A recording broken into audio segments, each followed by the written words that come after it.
La Côte d'Ivoire et le Mali se disputent depuis quelques années une forêt de 125 hectares, a appris APA, samedi, de sources officielles à Korogo dans l'extrême nord ivoirien. L'information a été donnée lors de la séance plénière de l'atelier régional de Korogo s'inscrivant dans le cadre des ateliers régionaux organisés dans le pays pour l'élaboration de la politique nationale de gestion intégrée des frontières de la Côte d'Ivoire.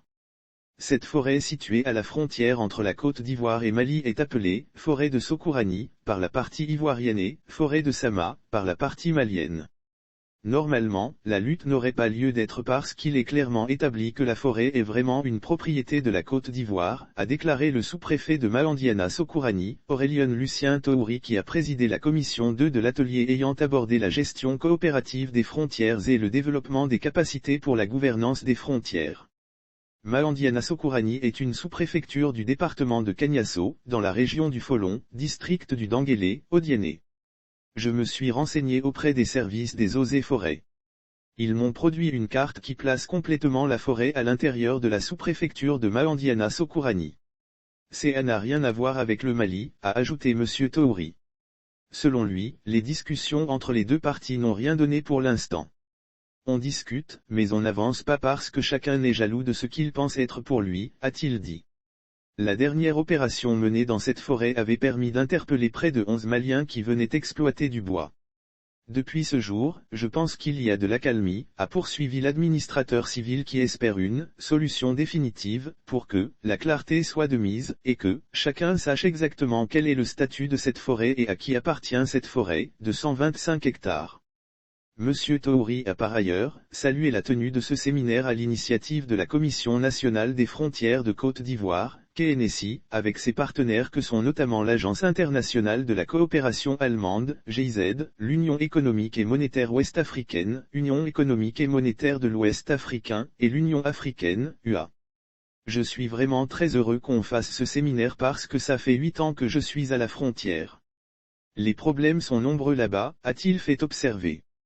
Pour lui, ces problèmes ont existé parce qu'il n'y avait pas une politique nationale pour pouvoir nous aider à affronter ces difficultés. Maintenant que la politique est en train de se mettre en place, je pense que c'est pour nous une chance. Nous qui sommes à la frontière pourrons travailler désormais dans la quiétude, a encore soutenu le président de la commission 2. À propos des travaux en commission et en plénière, il a indiqué que, nous avons relevé des questions de collaboration des services. Nous avons constaté que les services de l'État étaient cloisonnés.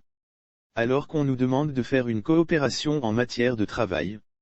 Nous avons également retenu qu'il y a une possibilité désormais qui nous sera donnée d'aller vers nos collègues du Mali pour avoir des discussions formelles entre nous, a conclu le sous-préfet de Malandiana Sokourani, Aurélien Lucien Touri. Ces ateliers régionaux prévus du 13 au 27 octobre 2021 se tiennent à Abidjan, Sud, Abengourou, et Korogo, Nord, et Man, Ouest.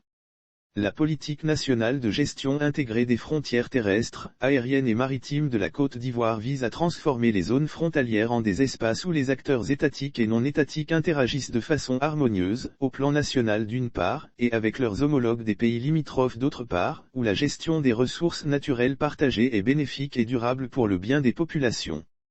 Tout cela, en vue de faire de la coopération transfrontalière, un levier essentiel de sécurité, de cohésion sociale et de paix, de gestion durable des ressources naturelles et de développement socio-économique véritable des espaces frontaliers et transfrontaliers.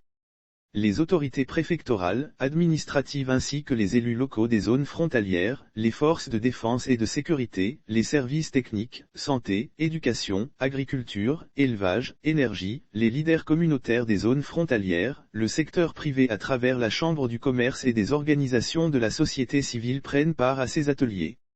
La politique nationale de gestion intégrée des frontières de la Côte d'Ivoire vise à doter le pays d'un outil de cadrage et de pilotage en matière de gouvernance des frontières, en vue de permettre à la Côte d'Ivoire d'aborder un nouveau virage dans l'approche et la gestion de ses frontières terrestres, aériennes et maritimes.